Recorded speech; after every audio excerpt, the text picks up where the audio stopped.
We're going to go ahead and start with Kini and the Maine Resilience Building Network. So I'm moving slides. So Kini, just kind of, you can even raise your hand or just tell me to go on when you're ready. Thanks so much. Go ahead. Yeah. So again, the program that I'm going to talk about today is Cultivating Youth Mattering. It's an initiative that we started about 2.5 years ago at the Maine Resilience Network. And I'll have you move. Thank you. We are a strong network in Maine.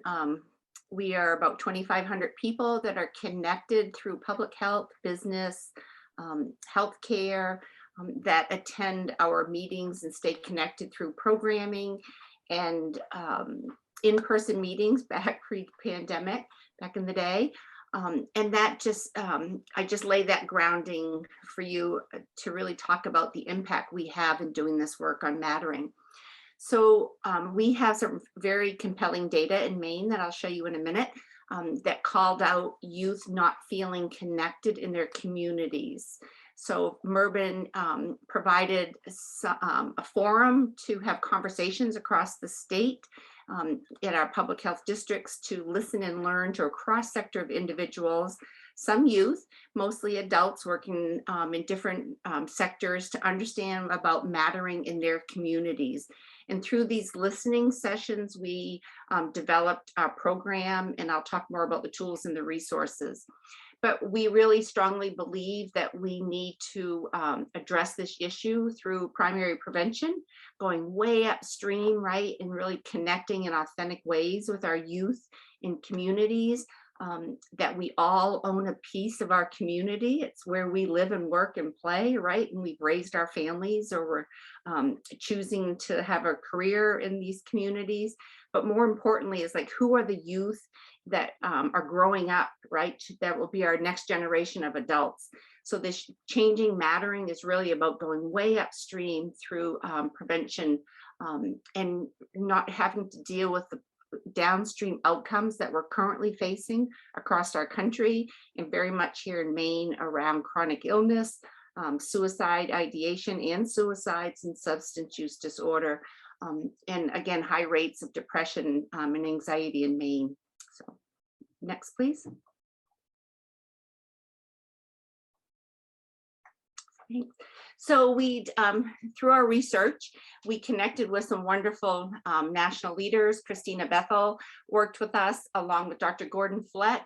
And this is the definition of mattering. So mattering is a sense of being significant and valued by other people.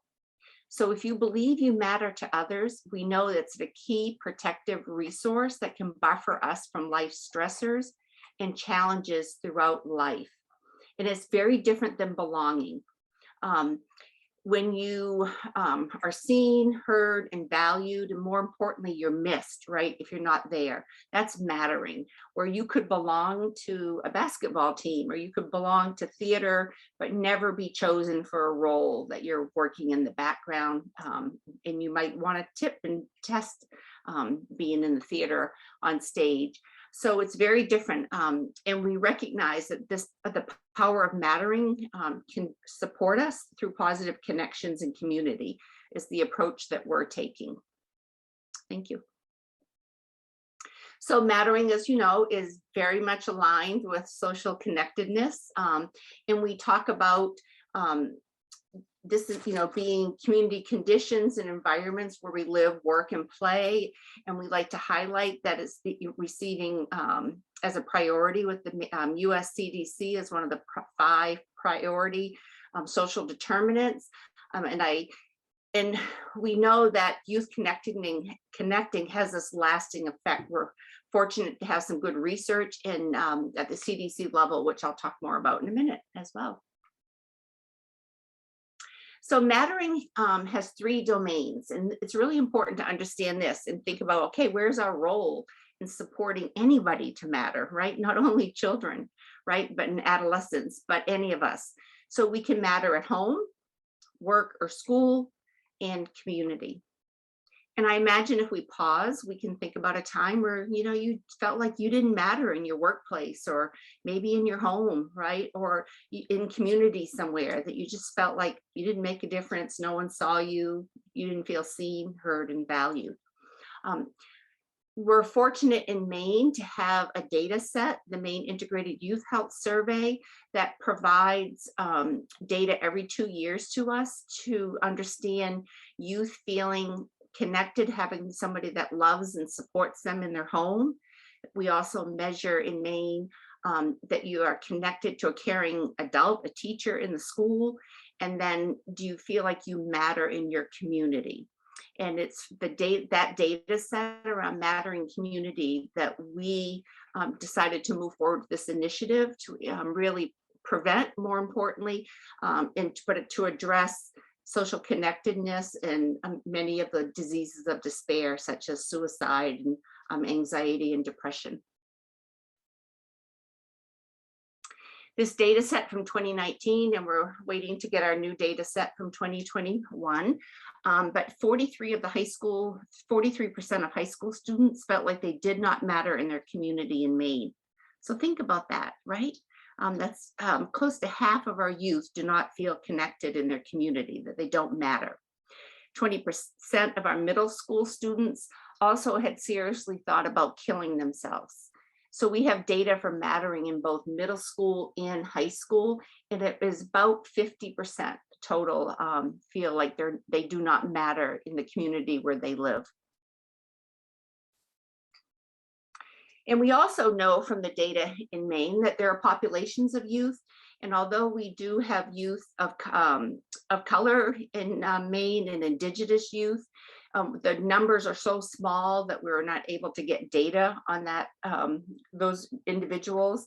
But we do have data from youth who report being LGBTQ on this particular data set. And we know that they're less likely to have supports from adults and twice as likely to have 4 or more adverse childhood experiences. And that we know than their non-LGBT youth. So we know the impact of early adversity in one's life, how that impacts us later throughout life and into our adulthood. And you see that we also have data here that speaks to those 3 domains for non-LGBT versus LGBT youth. So we have this data and it's like, what do we do with it? So again, Mervyn stepped up and thought, we live in a great state, a very rural state, but some urban conditions as well.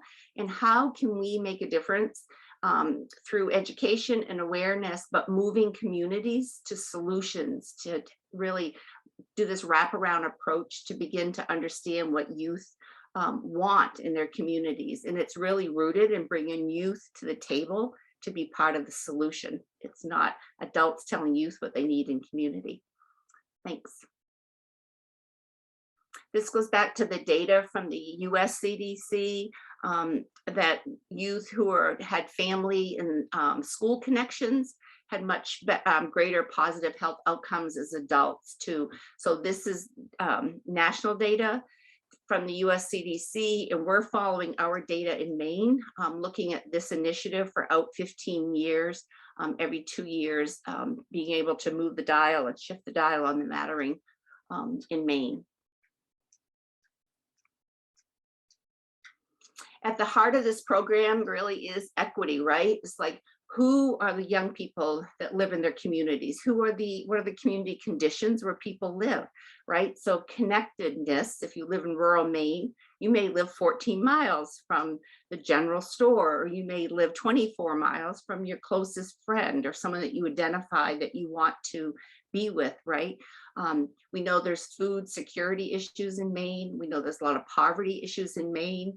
So we're taking this initiative to the business leaders and to community leaders to help them understand the need for community solutions to address what keeps young people from not telling us that they matter in community. This study here speaks to some of the ways that we can connect with youth. Certainly, we had a great example just shared with us about youth-adult relationships, that caring, stable adult, that really meaningful relationship in community outside of the home. Do we have public spaces that are safe and welcoming for youth?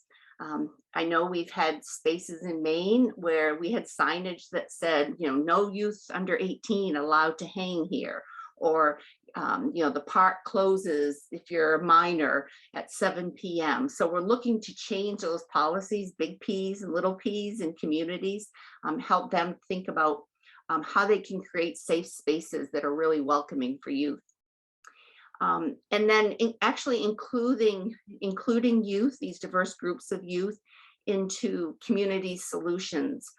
So we're to have developed some tools and resources, a community youth guide for youth thriving, which invites youth to be at the table to work with cross-sector of individuals in their community, recognizing that all of our communities are very unique in Maine and of course nationally, to help understand what it is youth need to feel connected.